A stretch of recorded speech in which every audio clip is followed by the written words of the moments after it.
Hey guys, this is Morley from MAPO Protocol, and today I'm gonna give you guys a walkthrough of MAPO Protocol. And I hope after today's video, you will have a good understanding of what is MAPO Protocol, or why we build MAPO Protocol, and how MAPO Protocol works. So let's begin. First, what is MAPO Protocol? MAPO Protocol is the Omnichain layer of Web3 that provides the most secure cross-chain solution to Web3 applications. And we are building an Omnichain future where every blockchain is connected as if there were only one, where Web3 users are able to seamlessly and securely enjoy all the benefits that each blockchain has to offer. MAPO Protocol has a unique design philosophy. First of all, the job of cross-chain is pretty straightforward. It is all about how one blockchain knows what is happening on another blockchain. The hard part is how to accomplish this in a trustless and secure way. Most of the current solutions are using external validators or trusted oracles, like those using MPC or multi-sig approach. How they work is that if the majority of the validators say something happened, then the whole system will believe it unconditionally. But this approach introduces a certain level of centralization and human uncertainty. MAPO Protocol doesn't settle for the usual centralized multi-signature style. We are building a truly decentralized and trustless cross-chain solution, and security is our top priority. We eliminate the unreliable human factor from the cross-chain verification process and solely rely on cryptographic proof and smart contracts. And to accomplish this, we use Litecoin for cross-chain verification. The idea of Litecoin was first introduced in the Bitcoin white paper under the section Simplified Payment Verification, and now it is widely used in the whole blockchain space. Ethereum uses it, BNB chain uses it, Cosmos and Polkadot use it, and almost every blockchain has Litecoin implementation. So simply put, the security of Litecoin has been tested over time by the whole blockchain industry. If you don't know what a Litecoin is, don't worry, I will explain it in just a minute. As I mentioned, Cosmos and Polkadot all use Litecoins for cross-chain verification.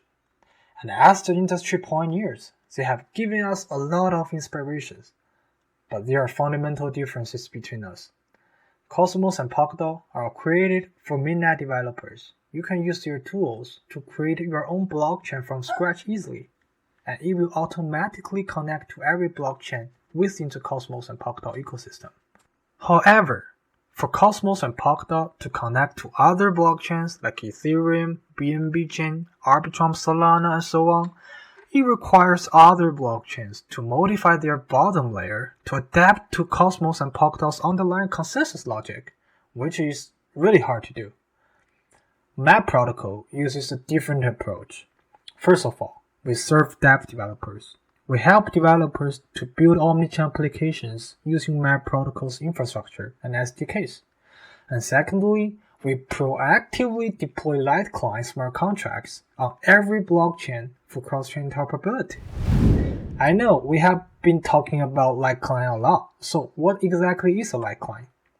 A Litecoin is like a minimal version of a blockchain, but only contains block headers. And block headers contain a summary information about the contents of the blockchain. Here is a fragment of a blockchain. As you can see, every block has a block header and all the transactions in that block. And in block header, there's a component called Merkle root. The Merkle root is the summary information of all the transactions in that block. It helps to verify whether a certain transaction is included in a block or not. I'm not going to elaborate on how Merkle root works today, but you can find a ton of explanations on the internet. So let's just assume it works. Okay, a Litecoin contains all the block headers, so Litecoin itself can verify whether a transaction is included in a block or not through the Merkle root inside the block header. In other words, a Litecoin can self-verify if a transaction actually happened on the blockchain. Okay, now we understand what a Litecoin is and what a Litecoin is capable of, but the important thing is how to get the correct block headers. In MAP protocol, there is an interchain program called maintainer. It will continuously monitor the status of the source chain. And if a new block is added to the source chain, it will forward its block header to the light client, and the light client will update its block headers correspondingly. I know, you may ask, what if a maintainer gives an invalid block header to the light client? First of all, this is very unlikely to happen, because to become a maintainer for MAP protocol, you will have to stake a certain amount of MAP token, and you will lose all your tokens if you are being dishonest. But let's say if a maintainer does give an invalid block header to the light client, what will happen? The conclusion is that the light client will just reject the invalid block header. But how does the light client know the block header it gets is valid or not? Let me show you how. Let's take the proof-of-stake blockchain as an example, because the situation varies from blockchain to blockchain. The light client of a proof-of-stake blockchain stores not only the block header, but also the validator information, like every validator's public key and its voting power. Also, the block header stores not only the Merkle root, but also the signatures of the validators who verify the block. So in this case, for an invalid block header, you will not have the correct amount of signatures from the validators. Because if it has over 2/3 of the validator's signature, or more precisely over 2/3 of the voting power, it would be a valid block, right? And since our light clients have all the validators' public keys and voting power information, it can cross-verify with the public key and voting power it stores, and immediately find out if a block header has a valid signature or not, and reject the block header if it doesn't. And to get a little deeper, different epochs will have different set of validators called committee. And whenever the blockchain enters a new epoch, a possibly different committee might be proposed to govern the blockchain in the new epoch. And this new committee needs to be signed off by the old one. So as long as the initial state of our light client is set correctly, then the light client itself would be smart enough to validate block headers and correctly update its internal state. And to guarantee we have a correct initial state, MAP protocol will publicize the initial state of our light clients for everybody to examine. And just for your reference, here's the detailed technical diagram of how light clients work in MAP protocol. Deploying light clients on every blockchain is not easy. It requires a tremendous amount of research and development. Because for each blockchain we connect, we must have a thorough understanding of things like what is its consensus logic, what is its block header verification logic. Does it use a Merkle tree? Does it use a ABL tree or other data structure? Which signing algorithm it used? Which hashing algorithm it used? Even mining algorithm for some proof-of-work blockchains. And we have to re-implement all of this in the light client smart contracts we've deployed. Also, in order to reduce the gas cost for cross-chain verification, we embedded heterogeneous chain algorithms like signing algorithms, hashing algorithms, mining algorithms, and so on in the form of precompiled smart contracts into our EVM layer. As you can see, the differences in blockchain architectures causes lots of engineering difficulties, and we spent almost 4 years accomplishing all this. And the hard work finally paid off. Now, MAP Relay Chain is the one and only blockchain that is isomorphic to all the other blockchains. One more thing, I'm really excited to announce that we are now adopting ZK technology into the MAP protocol. We are going to replace the digital signature validation and Merkle proof check with ZK proof verification. This can further reduce verification gas cost, and at the same time reduce our engineering difficulty. And if everything goes as expected, we are looking forward to launch it in the very near future. Last I want to say, the light clients, precompiled smart contracts, and ZK, all of these are not emerging technologies. These are the technologies that have been adopted by the blockchain industry for years. And what we did was to create an innovative architecture that hadn't existed before to bring all these amazing technologies together. Just like Bitcoin and Ethereum, They use the technologies that have been proven in the production environments for decades. And what they did is an architecture-level innovation. Okay, next, let's talk about MAP protocol's technical structure. To better serve dev developers, we break MAP protocol into 3 layers. First, protocol layer.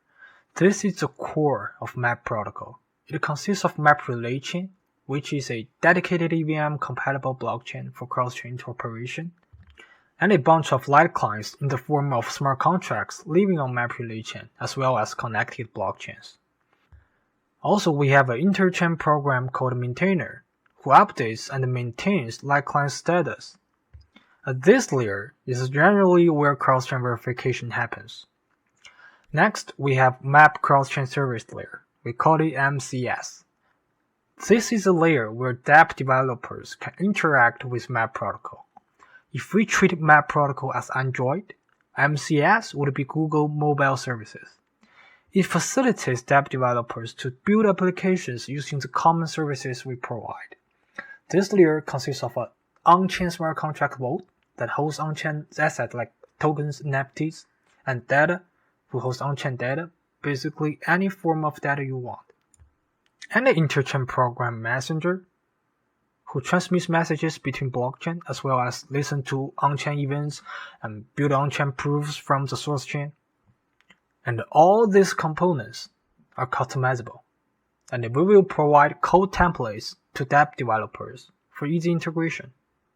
Finally, we have our application layer. This layer contains all the applications built on top of MAP protocol. And the first application MAP protocol incubated is called Barter Network. It is an Omnichain asset exchange service provider. And to learn more about Barter Network, I put a link in our description below for you to check out. And if you are confused and wondering how these layers work together, don't worry, I will explain it right now. Okay, let me show you how MAP protocol works. First, we have MAP relay chain. It is our own dedicated EVM-compatible blockchain that helps MAP protocol easily support features required to connect with heterogeneous blockchains. And now there's Ethereum. The first problem will be how MAP relay chain and Ethereum communicate with each other. And that is the messenger's job. Our interchain program messenger transmits messages across different blockchains. Actually, messengers can do more than just transmit messages. It also listens to on-chain event, build proof from source chain, and prepay gas fees. But now we will stick to the transmission of message for simplicity. Okay, good. Now we can communicate. The next question is, how can we ensure that the message we receive from each other is valid? In other words, how do we correctly verify each other's transactions? We are 2 different blockchains, probably with different consensus logic and using different algorithms. And our verification process may be different. And that is where light clients come into play. MAP protocol deploys the light client of Ethereum on MAP relay chain. And this allows MAP relay chain to verify any message sent from the Ethereum network. And accordingly, MAP protocol deploys the light client of MAP relay chain on Ethereum network to allow Ethereum to verify any message sent from MAP relay chain. Okay, now we can communicate and then we can verify each other's transaction correctly. But one thing to notice is that different blockchains use different algorithms during verification. For example, MAP itself uses SECP 256K1 for hashing and Kickcheck 256 for signing. Ethereum uses the same algorithms, but other non-EVM blockchain may differ. Like Near is a non-EVM blockchain. It uses ED25519 for signing and SHA-256 for hashing. If MAP protocol re-implements all those complex algorithms in the light client of Near smart contract, the gas cost for verifying Near's transaction on MAP would go through the roof. And to deal with that, we proactively extend our EVM layer to support more heterogeneous chain algorithms. and we embedded those algorithms in the form of pre-compiled smart contracts into our EVM layer to dramatically reduce the gas cost for cross-chain verification. So like here, Ethereum has its own mining algorithm called ETH. So what we do is we took the algorithm, we wrote it as a pre-compiled smart contract, and we embedded it into MAP's EVM layer. So every time the light client of Ethereum needs to use ETH for verification, it just needs to invoke the pre-compiled smart contract. Okay, now we can communicate with each other, we can efficiently verify each other's transaction, but there is still one issue. We know the light client contains block headers, and blocks are constantly added to the blockchain, so are block headers. Therefore, we need something to update block headers to our light clients, so that our light clients will always have the latest information about the blockchain it represents. And this is the maintainer's job. Maintainers will continuously monitor the blockchain growth of MAP relay chain as well as all the connected blockchains. And if a new block is produced, the block header will be submitted to the target blockchain to keep its light clients up to date. And this way, MAP relay chain and each connected blockchain are aware of the most recent state of each other. For example, if MAP has a new block, then the maintainer will get the block information and forward it to the light client of MAP on Ethereum. Great, now everything comes together. But we still have two other components that bring unlimited possibilities for dApp developers. We have on-chain vote and on-chain data. Basically, our vote and data will receive the message that the messenger transferred, and they will act accordingly. And one thing to mention is that our messenger, vote, and data lives on MCS layer. That means dApp developers can write their own version depends on what they need. Like they can customize what event messengers listens to, what a message to transmit. They also can customize their vote and data smart contracts to react differently according to the message that they receive. And finally, let's expand it to other blockchains. You see, we have all the different algorithms from different blockchains embedded in our EVM layer. We have a network of light clients deployed on each blockchain for cross-chain verification. We have messengers to transmit messages, and maintainers to update block header status to light client. And as we can see here, we are completely trustless. There's no third party involved. Our verification process is entirely controlled by smart contracts, and this makes MAP protocol guaranteed blockchain level security. And next, to let you have a better understanding, I will walk you through a real token bridge example right now to show you how MAP protocol works. So let's say Alice wants to bridge 100 XYZ token from Ethereum to Near network. And MXYZ simply means the map representation of XYZ token on Near network. And here's the workflow. First, Alice will lock the 100 XYZ token in the on-chain vault on Ethereum. Remember, vault is used to hold assets. And then vault will emit a lock event. Our interchain program messenger listens to the lock event and at the same time build proof from Ethereum network.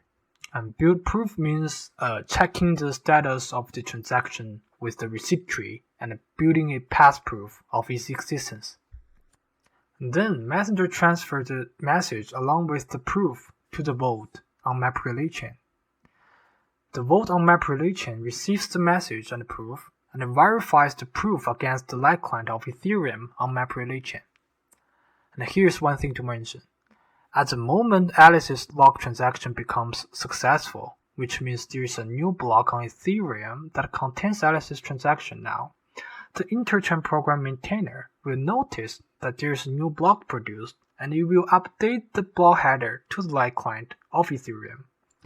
And after that, the light client of Ethereum on MAP relay chain now contains the new block header and allows it to prove Alice did actually lock 100 XYZ token. Okay, if the proof is verified successfully, do a mint and burn action, vote on MAP relay chain emit a burn event, the messenger between MAP and Near listens to the burn event and build proof on MAP relay chain, and you transfer the message, and the proof to the vote on near. The vote on near verifies the proof against like client of MAPO relay chain, and finally, if verified successfully, mint 100 MXYZ token to Alice's near address. And this is the complete workflow of real token bridge example. Okay, that's all for today's video. Hope you guys know more about MAPO protocol now, at least more than 10 minutes ago. And you can always visit our website and put the link in the description below. And if you have any question, feel free to leave a comment. And follow us on Twitter and DM us if you're up to collaboration. And thank you guys so much for watching. See you next time.